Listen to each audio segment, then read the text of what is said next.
Hello po, Herman Guelbapoli. Napapansin mo ba na medyo nagiging sakitin ka ngayon at hindi ka healthy? Baka naman ang problema mo mahinang immune system. Ngayong araw, pag-usapan natin ano-ano ang mga senyales ng mahinang immune system at paano ito nangyayari. Madalas kang sipunin o ubuhin. Kung konting ihip ng hangin o exposure sa tao na may ibo, ikaw agad ang tinatamaan. Naku, senyalis na yan na mahina ang immune system.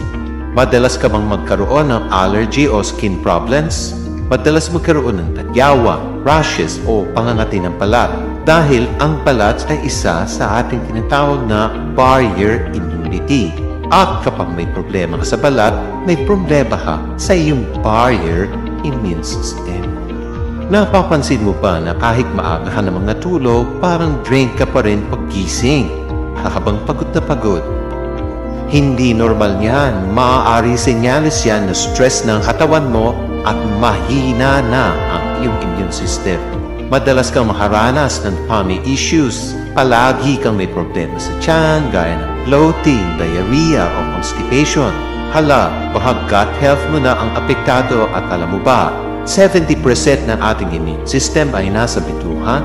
Kung isa sa mga sintomas na yan ay nararanasan mo, baka may problema ang iyong immune system. Kaya, kailangan maagapan mo bago lumala. Tandaan mo, healthy. Kapag malusog ang iyong immune system, makakaiwas ka sa maraming sakit. Ingat po palagi. God bless po.